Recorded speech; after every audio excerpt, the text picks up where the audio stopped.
Hi, this is Brian Allgaier from Insomniac Games. I'm the creative director on Ratchet and Clank Into the Nexus.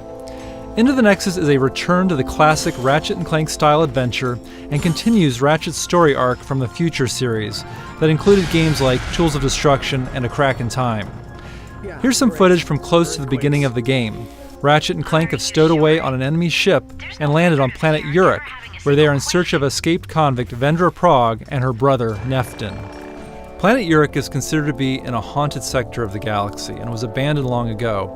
It's also the perfect place for Vendra and Neftin's operations. One of the big focuses for Into the Nexus is gravity. This is something that Ratchet games have explored with spherical worlds, and Into the Nexus goes further by incorporating gravity manipulation in both our weapons, gadgets, and a new game mode that I'll be showing in a little bit. Here Ratchet is using a gadget called the Grav Tether that allows him to create these gravity beams between targets. He can change their direction, create multiple beams, and use them to travel across bottomless chasms.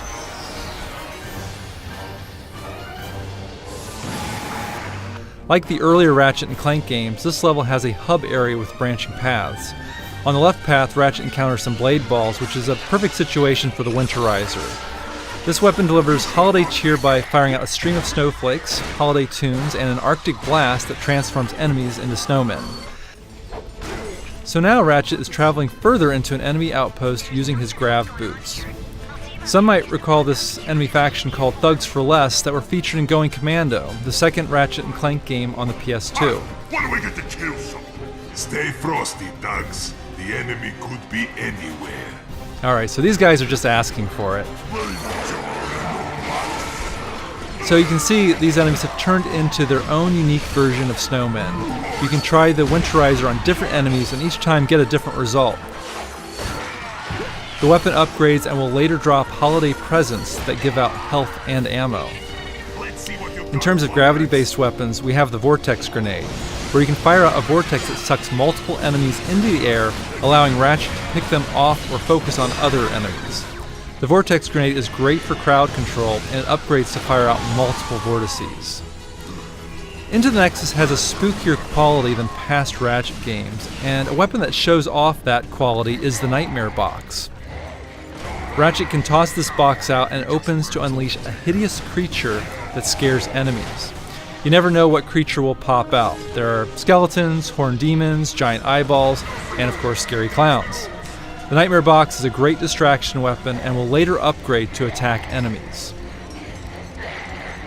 There's another weapon that seems kind of basic at first, but later upgrades and plays with gravity.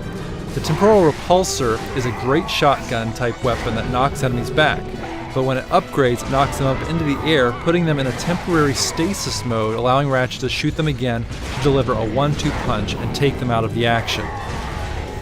As Ratchet takes out more thugs, Vendra becomes wise to him, getting closer to her, and starts a one-on-one dialogue. This kind of villain-hero relationship has been very important in past games like Tools of Destruction and A Crack in Time, where we've had villains who had a connection to Ratchet or his past. In Nexus, Vendra is searching for her own kind, and this of course is in line with what Ratchet has been pursuing in past games where he's been trying to find his race, the Lombaxes. Vendra compares her quest with Ratchet's and believes the two of them are very much alike. In terms of the haunted spooky theme, the phrase we came up with during the early stages of production were exploring the darkness of space, where you are in these dark areas of the level and don't quite know where you're going. In this section, we have these ghostly anomalies that have given the sector its haunted label. Ratchet and Clank later learn that these ghosts are creatures called Nethers who have escaped from another dimension. Clank gets an upgrade where he can travel into Nexus points that take him into the Nether dimension where he has full control of gravity. Clank can fall up, down, left and right, and manipulate gravity to move objects around and solve little action puzzles. Clank's goal is to lead another creature back to the Nexus point and bring him into the normal dimension where it becomes unstable and destroys a barrier that blocks Ratchet's path. So there's a slice of Ratchet and Clank Into the Nexus.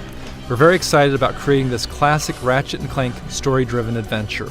It'll be available for disc and download this holiday season.